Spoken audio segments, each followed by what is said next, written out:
चलो बढ़िया। और हम लोग यहाँ बैठ के क्लास ले रहे हैं और दे रहे हैं। नहीं, कहीं घूमने जाना चाहिए इस मौसम पे। यहाँ पे देखते हैं। इसके अंदर हम इंटरफेसेस की बात कर रहे हैं। इंटरफेसेस जो है वो कंप्लीट अब्स्ट्रक्शन का एक एग्जांपल है। दूसरी फायदा इसका ये रहता है कि देखो, इनहेरिटेंस के अंदर हम मल्टीपल क्लासेस को तो इनहेरिट नहीं कर सकते थे, लेकिन हम मल्टीपल इंटरफेसेस को अपने प्रोग्राम में इंप्लीमेंट कर सकते हैं। तो एक तरह से अगर जावा मल्टी पेरेंट वाली इनहेरिटेंस अप्लाई करती है तो इनडायरेक्ट वे में करती है इंटरफेसेस के हेल्प से, क्योंकि यहाँ पर ना मेथड्स में इनकंसिस्टेंसी की प्रॉब्लम नहीं आती। ओके, मतलब रिपीटेशंस नहीं आ पाती, तो कंफ्यूजन नहीं होगी, इसी वजह से इंटरफेसेस में अलाउ किया गया है। तो अगर आप लोग यहाँ पर एक इंटरफेस बनाते हो तो ये भी जावा में इज अ रिलेशनशिप ही बनाता है। मतलब एक तरह से अगर आप किसी भी क्लास में इंटरफेस इंप्लीमेंट कर रहे हो ना, तो ऐसे में वो क्लास उस इंटरफेस की चाइल्ड क्लास ही कहलाएगी। ओके, लेकिन दूसरे तरीके से आ जाएगा। तो एक और चीज भी है, देखो, it is use to achieve abstraction by interface, we can support the functionality of multiple inheritance and it can be use to achieve loose coupling. क्योंकि यहाँ पर क्या होगा कि जैसे कि अगर एक क्लास दूसरी पे कुछ ज्यादा ही डिपेंड हो रही है तो आप इंटरफेस यूज करो। इंटरफेस यूज करने से डिपेंडेंसी क्या होती है, वो कम हो जाती है, और उसकी वजह से हम लूज कपलिंग, उसी कॉन्सेप्ट को हम बोलते हैं लूज कपलिंग। अब अगर आप एक इंटरफेस बनाते हो ना, तो इंटरफेस को बनाने का तरीका क्या है? सबसे पहले तो कोई क्लास नहीं लगता, क्या लगता है? इंटरफेस लगता है, और फिर आता है इंटरफेस का नाम। इसके बाद ब्रैकेट्स के बीच में आप सिर्फ और सिर्फ अब्स्ट्रैक्ट मेथड्स लेते हो। लेकिन एक बात और ये चीज में हो जाती है कि हमें अब्स्ट्रैक्ट कीवर्ड नहीं लगाना पड़ता। इसमें बाय डिफॉल्ट आप जो भी मेथड बनाओगे वो अब्स्ट्रैक्ट होगा। और अगर मैंने यहाँ पे कोई भी वेरिएबल डिक्लेयर किया तो बाय डिफॉल्ट क्या हो जाएगा, वो फाइनल वेरिएबल हो जाएगा। तो इस वजह से यहाँ पर आप इसका यूज कर सकते हो, और इसको आपको जिस भी क्लास में यूज करना हो वहां जाकर आपको क्लास के नाम के बाद एक्सटेंड्स नहीं लगाना है, इंप्लीमेंट्स लगाना है। और इंप्लीमेंट्स लगाकर इंटरफेस का नाम देना है। अगर एक से ज्यादा इंटरफेसेस लेने हैं तो आप कॉमा से सेपरेट करके नाम दे सकते हो। ओके, एंड आफ्टर दैट वही वाला होगा, एरर आएगा कि भाई अगर आपके पास अब्स्ट्रैक्ट मेथड है इंटरफेस में तो सारे के सारे मेथड यहाँ पर लाने कंपल्सरी हो जाएंगे। ओके, तो अगर हम यहाँ पर अब इंटरफेस को बनाकर देखना चाहते हैं तो कैसे बनाएंगे, एक बार ये देख लेते हैं। सो इंटरफेस डेमो में आ जाते हैं और यहाँ पे आकर हम एक इंटरफेस लेंगे। ओके, और इंटरफेस का नाम मान लो मैंने क्या रख दिया, स्टैक। स्टैक क्या होता है? एक डाटा स्ट्रक्चर होता है, और इसके अंदर हमारा last in first out order चलता है। बेसिकली इसके पास दो फंक्शंस होते हैं, एक होता है पुश मेथड जो कि वैल्यूज को स्टैक में पुश करता है, और एक होता है पॉप मेथड जो वैल्यूज को स्टैक से रिमूव करता है। तो ये दो मेथड्स मेनली होते हैं। तो मान लो अगर मुझे कहा जाए कि आप स्टैक का एक इंटरफेस बना के रखो ताकि कल को कोई भी आए और वो इस स्टैक को इम्प्लीमेंट करे तो उसको ऑटोमेटिकली बने बनाए मेथड मिल जाए, ताकि वो सिर्फ उसका लॉजिक लिखे और कुछ ना करे। तो ऐसे में हम एक इंटरफेस बनाकर रख सकते हैं। तो अगर मान लो मुझे स्टैक के ऊपर इंटरफेस बनाना है तो मैं स्टैक का साइज भी लिमिट करूंगी कि कोई भी आके अपने हिसाब से स्टैक का साइज ना सेट करे। तो हम क्या करेंगे, यहां पर आकर एक फाइनल वेरिएबल बनाएंगे। अब फाइनल कीवर्ड लगाने की जरूरत नहीं है क्योंकि बाय डिफॉल्ट ये फाइनल है। तो मैं यहाँ पर एक साइज वेरिएबल बना देती हूँ जिसका हम वैल्यू जो है वो कैप्स में डालते हैं, क्योंकि फाइनल जो होते हैं कैप्स में आते हैं, ऑल कैप्स में आते हैं। फिर इसकी जो वैल्यू है वो मान लो मैंने 8 पे सेट कर दी कि स्टैक का साइज कितना है, 8 है। इसके बाद हम यहाँ पे मेथड बना देते हैं। जैसे कि मैंने एक मेथड बनाया पब्लिक वॉइड पुश।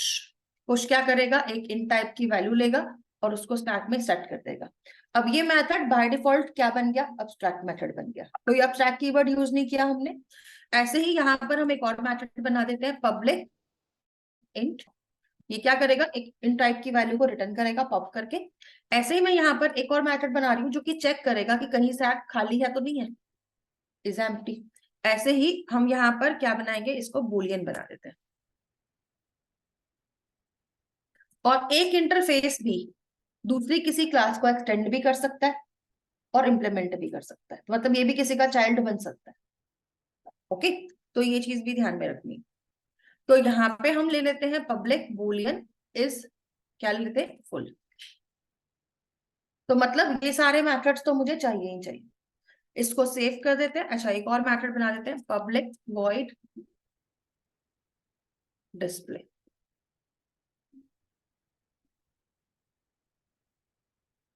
ठीक है, तो मैंने यहाँ पे 5 मेथड बनाए और पांचों के पांचों बाय डिफॉल्ट क्या बन गए, अब्स्ट्रैक्ट बन गए। तो इसी तरीके से आप इंटरफेस को डिफाइन करते हैं।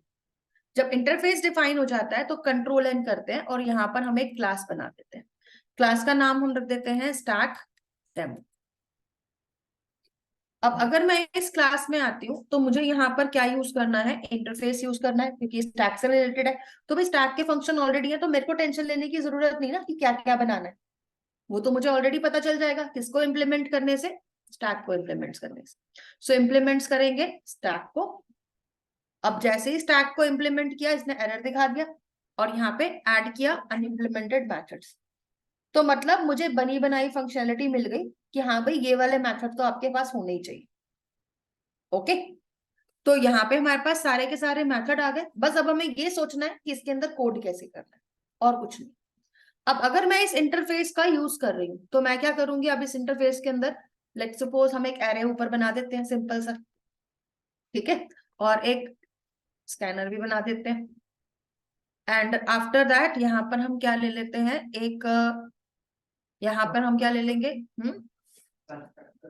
एंड वेरिएबल भी ले लेते हैं। ठीक है, अब इसका क्या बना देते हैं, कंस्ट्रक्टर बना देते हैं। कंस्ट्रक्टर में जाकर हम काम ये करेंगे कि सबसे पहले तो स्कैनर को इनिशियलाइज कर लेते हैं ताकि इसको हम क्लास में कहीं पे भी यूज कर सके। इसके बाद दूसरा काम ये करते हैं कि यहाँ पर ए को इनिशियलाइज करते हैं, तो न्यू इंट करके अब हमें स्टैक का जो साइज है वो रखना था, जो हमने कहाँ दिया था, इंटरफेस में दिया था। तो मैं क्या उसको डायरेक्ट यूज कर रही हूँ क्योंकि भाई ये उसका चाइल्ड क्लास है इंटरफेस का, तो डायरेक्ट यूज कर सकता है बिना किसी रेफरेंस के। एंड आफ्टर दैट यहाँ पर हमने एंड वेरिएबल जो है इसको किस पे सेट कर दिया, -1 पे। ओके, तो इस तरीके से हमने अपना स्टैक इंप्लीमेंट करना स्टार्ट कर दिया। ऐसे ही यहाँ पर हम क्या बनाते हैं, एक देखो जरूरी नहीं है कि अगर क्लास इंप्लीमेंट कर रही है इंटरफेस को तो हम नॉर्मल मेथड नहीं बना सकते, ऐसा कुछ नहीं है, आप कुछ भी बना सकते हैं। तो पब्लिक वॉइड हमने एक क्या बना दिया, मेन्यू बना दिया, क्योंकि ऑप्शंस हैं तो हम उसके अकॉर्डिंग यहाँ पर क्या कराएंगे, इसको वर्क भी कराएंगे। तो फिर मैंने एक चॉइस वेरिएबल बना के छोड़ दिया और फिर यहाँ पे डू व्हाइल बना दिया, जिसमें हमने लिख दिया कि जब तक choice is not equal to 0 तब तक लूप चलेगा। गाइस एक सेकंड दीजिएगा।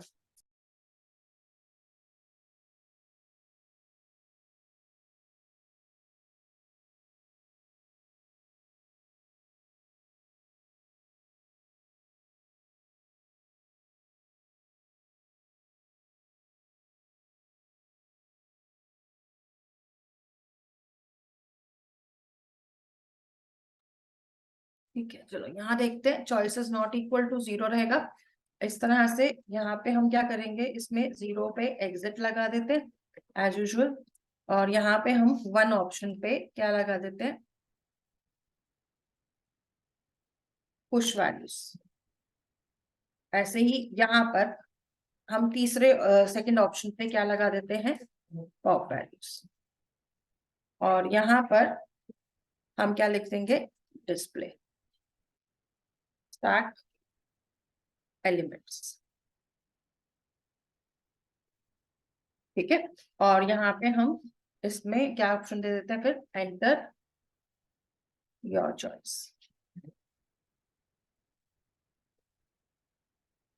ठीक है, फिर चॉइस वेरिएबल जो है इसी को हम क्या लेंगे, इनपुट करा लेते हैं, और फिर अकॉर्डिंगली हम क्या करेंगे, यहाँ पे अपने इफ कंडीशंस लगा देंगे कि अगर चॉइस इक्वल्स टू 1 तो हमें क्या करना है, यहाँ पर यूजर से एक वैल्यू लेनी है और जो भी वैल्यू आएगी उसको पुश फंक्शन में भेजना है। तो पुश फंक्शन को तो हम डायरेक्ट कॉल कर सकते हैं,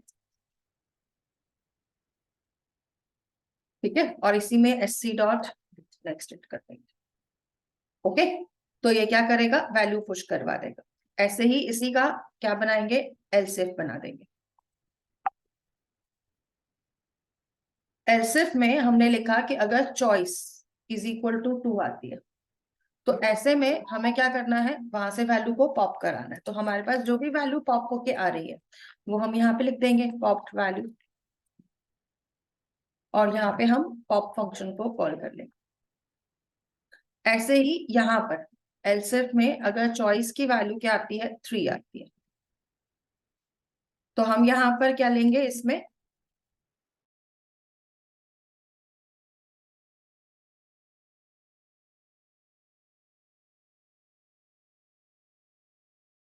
इसके बाद इसी का एल्स बना देते हैं, एल्स इफ चॉइस की वैल्यू अगर क्या है 0, तो क्या करना है, गुड बाय डाल, और एल्स में यहाँ पर क्या आ जाएगा, रॉन्ग चॉइस आ जाएगा।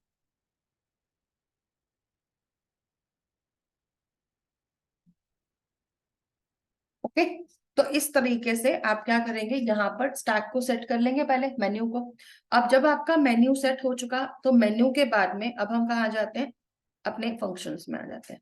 अब देखो, इज एम्प्टी इज फुल तो सिंपल है, इसमें तो बस यही करना है कि हमें यही देखना है कि भाई हमारा स्टैक खाली है या भरा हुआ है, अकॉर्डिंगली मैसेज रिटर्न कर देंगे। तो यहाँ पे हम क्या लिखेंगे, इफ में लिखेंगे is full, sorry is full कह रही हूँ, यहाँ पे हम क्या लिखेंगे, if end is equal to -1, तो उस केस में रिटर्न क्या करना है, ट्रू रिटर्न करना है। एल्स क्या रिटर्न करना है, फॉल्स। एक तो ये रहेगा, ऐसे ही फुल वाले में भी डाल देते हैं वैल्यू कि अगर एंड की वैल्यू इज इक्वल टू कितना बच गई है, कि जो साइज वेरिएबल है उसके -1 तक पहुंच गए, तो ऐसे केसेस में हम रिटर्न करवाएंगे क्या चीज, ट्रू। एल्स क्या कराएंगे, रिटर्न कराएंगे फॉल्स। तो ये चीज भी आ गई। ऐसे ही अगर मुझे स्टैक को डिस्प्ले कराना है, तो हम यहाँ पर प्रिंट कर देते हैं, ठीक है, स्टैक एलिमेंट्स आर, और यहाँ पे फोर लूप लगा देते हैं, इंट आई कॉलन क्या कर देते हैं, ए कर देते हैं, और यहाँ पे सिस आउट लगा के क्या कर देंगे, यहाँ पे आई को प्रिंट करते रहेंगे, और फिर लास्ट में एक डैश लाइन डाल देते हैं। यहाँ पर भी हम क्या करेंगे, जितनी बार हम यहाँ पर आएंगे इसमें भी एक डैश लाइन डाल देते हैं, ओके, ताकि ये हर बार इस तरह से इसको यूज कर पाएंगे। अब यहाँ जब यहाँ पर हमारा ये काम हो गया, तो देखो फंक्शन बनने का फायदा क्या हो गया, कि हमें ज्यादा सोचना ही नहीं पड़ा, हमें बस ये पता है कि ये फंक्शन आया और हमें इसमें काम करना है, दैट्स इट। तो इसका बेनिफिट ही रहेगा आपको। अब यहाँ पे पुश मेथड में क्या रहना है, कि भाई पहले तो ये देखना है कि स्टैक कहीं भरा हुआ ना हो, तो हम क्या करेंगे, इफ कंडीशन में इज क्या लिखेंगे, फुल वाला फंक्शन कॉल करेंगे। अगर ये फुल है, ट्रू आता है, तो हम क्या प्रिंट करेंगे, स्टैक इज फुल, ठीक है। और फिर इसमें हम और कोई काम नहीं कराएंगे। एल्स क्या करना है, एल्स के केस में जो हमारा एरे है स्टैक के लिए, इसके अंदर हम एंड को क्या कर देंगे, इंक्रीमेंट कर देंगे, और इक्वल्स टू में वैल्यू को लगा देंगे। फिर एरर मैसेज, सॉरी एक मैसेज डाल देंगे, value pushed successfully into stack, okay. तो यहाँ पे हमारा ये मैसेज आ जाए। अब ऐसे ही यहाँ पे पॉप मेथड में क्या करना है भाई, पॉप मेथड में एक वैल्यू को रिटर्न करवाना है, राइट। तो पहले हम चेक कर लेते हैं कि भाई स्टैक कहीं खाली ना हो, अगर खाली है तो मैसेज आ जाएगा स्टैक इज एम्प्टी, ओके। और अगर स्टैक एम्प्टी नहीं है तो एल्स में आ जाओ।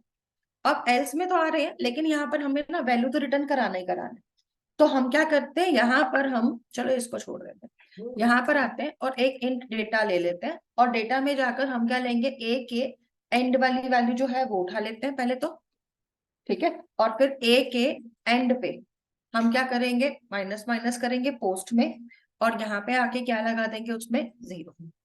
इसके बाद यहाँ पर हम क्या करने वाले हैं, रिटर्न करवाएंगे किसको, डेटा को।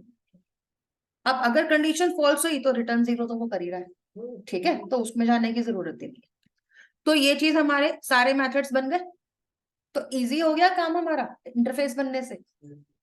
अब बताओ, अगर आपको मैं दो ऑप्शन दे दूं कि आपको मैं कहूँ कि यार फंक्शन बने हुए, बस तुम ये बताओ कि उसको करना कैसे, या फिर मैं आपको कहूँ कि ये कॉन्सेप्ट है, इसके ऊपर एक प्रोग्राम बना के लो, तो बेटर क्या रहता है, कि अगर मेरे को एक पहले से एक स्ट्रक्चर मिल जाए, अगर स्ट्रक्चर मिल जाएगा तो बस मुझे इतना आइडिया देना है कि हाँ भी काम कैसे कैसे कराना है। तो ऐसे ही हमें इंटरफेसेस हेल्प करते हैं। तो ये जैसे मैंने ये एग्जाम्पल बताया ना आपको इंटरफेस का, ऐसे ही आप इंटरफेस को किसी भी कॉन्सेप्ट पे अप्लाई कर सकते हो। इवन अभी आपको जावा में बहुत सारे इनबिल्ट इंटरफेस भी मिलेंगे जो आप लोग यूज करोगे। ऐसे ही आपको बहुत सारी इनबिल्ट क्लासेस भी मिलेंगी जिनको आप इंप्लीमेंट करोगे, एक्सटेंड करोगे अपनी क्लास में। इसलिए इनहेरिटेंस का और जो इंटरफेसेस का जो कॉन्सेप्ट है ना, ये कॉन्फ़िगरेशन में जाएगा आपका पूरा का पूरा। ठीक है, तो ये सब आपको मिलता ही रहेगा। अब्स्ट्रैक्ट क्लास क्या होती है, आइडिया होना चाहिए। इनहेरिटेंस क्या होता है, वो आइडिया होना चाहिए। इंटरफेसेस काम कैसे करते हैं, ये पता होना चाहिए। तो ये सारे कॉन्सेप्ट्स आपकी नॉलेज में होने चाहिए, ताकि कल को अगर आप एक प्रोजेक्ट बनाओ तो आप अपने प्रोजेक्ट में इस टाइप से इनको इम्प्लीमेंट कर सको जहां आपकी जरूरत पड़ रही है। और अगर आपको इनबिल्ट कोई चीज मिल रही है तो आपको उसका भी मीनिंग समझ में आए कि अगर यार कोई इंटरफेस आ रहा है तो उसकी लिमिट कितनी है, अब्स्ट्रैक्ट क्लास आ रही है तो उसकी लिमिट क्या है। ठीक है, तो वो सब आइडिया होना चाहिए हमें बस, सो दैट कि हम अपने प्रोग्राम बनाए, प्रोजेक्ट बनाए तो उसमें दिक्कत ना हो। इसीलिए ओप्स के अंदर मेनली ये कॉन्सेप्ट याद रख लोगे ना, वही बहुत बड़ी बात है। और ज्यादातर इंटरव्यूअर्स क्या करते हैं, यही सब पूछते भी। ओके, ये पूछ लेंगे कि अब्स्ट्रैक्ट क्लास में और इंटरफेस में डिफरेंस क्या होता है, वो आप बता ही सकते हो। दोनों में आपने देखा एग्जाम्पल में क्या डिफरेंस है, राइट। और ऐसे ही यहाँ पर आपसे ये भी पूछ सकते हैं कि भाई अब्स्ट्रैक्ट क्लासेस क्या होती हैं, जावा में हम अब्स्ट्रैक्शन क्यों अप्लाई करते हैं, अब आप अब्स्ट्रैक्शन को डिफाइन करके बताओ। तो इसी तरह के क्वेश्चंस आते हैं आपके। ऐसे ही इनहेरिटेंस में पूछ लेते हैं मेथड ओवरराइडिंग क्या होती है, फाइनल कीवर्ड क्या होता है। या फिर आपसे पूछ लेंगे कि मेथड ओवरराइडिंग को अगर मुझे रिजॉल्व करना है रन टाइम पर तो मैं उसके लिए क्या करूंगी। तो इस तरह के जो क्वेश्चंस होते हैं ये आपके पास नॉर्मली हर इंटरव्यूअर पूछता है। ओके, तो आपको उसी हिसाब से इनको आंसर करना होता है। इतना क्लियर है सभी को? ठीक है, तो आप लोग क्या करेंगे, इन दोनों एग्जाम्पल्स को आज करेंगे। मैं इससे ज्यादा आज नहीं कराऊंगी क्योंकि फिर कॉन्सेप्ट ज्यादा हो जाएगा। तो ये दोनों कॉन्सेप्ट्स आप लोग आज कर लो पहले, फिर कल की क्लास में हम एग्रीगेशन करेंगे, क्योंकि एग्रीगेशन खुद में बड़ा टॉपिक है। मतलब टॉपिक बड़ा नहीं है, उसका एग्जाम्पल बड़ा हो जाता है। क्योंकि उसका एक एग्जाम्पल भी मैं कराऊंगी ना तो it will take some time. इसमें जैसे मैम ये थोड़ा इजी था, क्यू वाले में मैम उसमें डिलीट हो गया। हाँ, उसमें वो बन जाएगी। अगर आपको एक एग्जाम्पल बनाना ही है तो आप क्यू के ऊपर इंटरफेस बना दो, जैसे उसमें ऐड रिमूव होता है ना। ठीक है, तो आपने अगर सिंगल एंडेड क्यू बनानी है, डबल एंडेड नहीं बनानी, तो डी क्यू मत बनाकर आप सिंगल एंडेड क्यू बनाओ और उसके ऊपर आप एक इंटरफेस बनाओ। फिर उस इंटरफेस को यहाँ पे इंप्लीमेंट करके उसका फंक्शन डिफाइन करो। तो अगर आपको कभी भी इन डाटा स्ट्रक्चर्स के ऊपर जावा में काम करना है ना, तो आप इंटरफेस बना के करोगे तो बेटर रहेगा आपके लिए। ठीक है, लेकिन उसकी भी ज्यादा जरूरत नहीं पड़ने वाली है, क्योंकि अभी मैं आपको कलेक्शन करवा रही हूँ। कलेक्शन में आपको stack class, Q class, D Q class सब बना बनाया मिलता है। और साथ ही साथ क्या मिलते हैं, उनके फंक्शंस भी मिलते हैं। बाकी अगर आपको डेटा स्ट्रक्चर की प्रैक्टिस करनी है तो ये सबसे बढ़िया तरीका है। ओके, बाकी आपको जावा सारा का सारा डेटा स्ट्रक्चर इनबिल्ट भी देता है। वो आपको array list, vector, stack, Q, D Q, hash set, tree set, ऐसे करके बहुत सारी क्लासेस का बंच दे देता है। और साथ में दे देता है उनके फंक्शंस। आप मानोगे नहीं, एक एक क्लास के कई जगहों पे तो 50 से 60 फंक्शंस है। मतलब कोई लॉजिक बनाने की जरूरत नहीं है, जस्ट यूज देम, वो ये कहता है।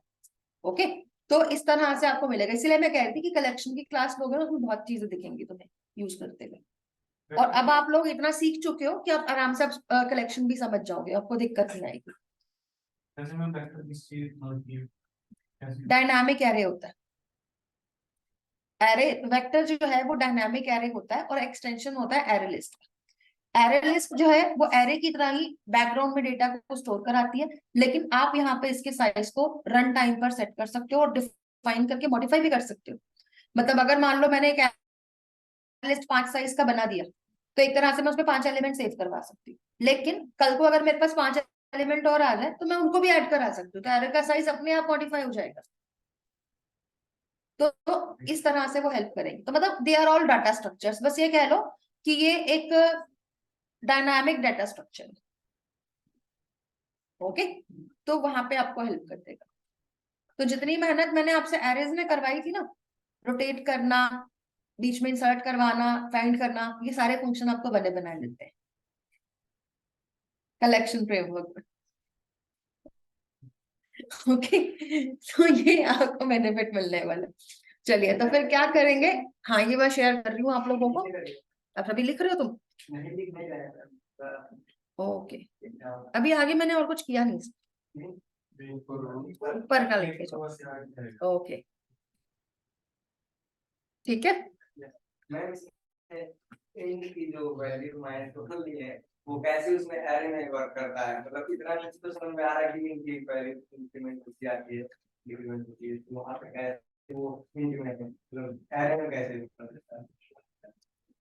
देखो होता क्या है कि जब हम एरे लिखते हैं, अभी जैसे हमने स्टैक लिया, ठीक है, अब इस स्टैक के अंदर हमारे पास जो वैल्यूज है वो इस तरह से आ रही है, 0 1 2 3 4, सॉरी इसको हम लिखते हैं 3 4 5 6 और फिर 7 तक जाएगा, राइट, क्योंकि 8 साइज है।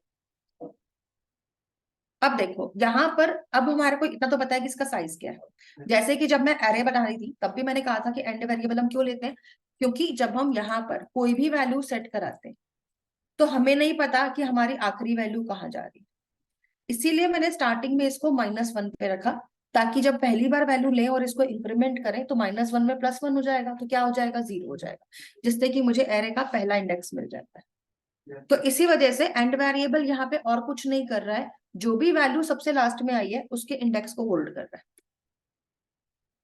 वैसे तो जावा में, सॉरी स्टैक के अंदर हम नॉर्मली एंड वेरिएबल को क्या बोलते हैं, पॉइंटर वेरिएबल भी बोलते हैं, राइट, जो कि आखिरी वैल्यू को पॉइंट कर रहा होता है। तो एक तरह से ये पॉइंटर वेरिएबल ही, ओके। और इसको -1 रखने का मतलब है कि स्टैक पूरा खाली है, जैसे ही पहली वैल्यू आएगी ये इंक्रीमेंट होके 0 हो जाए, ओके। और जैसे ही वैल्यू डिलीट हो रही है ये क्या हो रहा है, डिक्रीमेंट भी हो रहा है।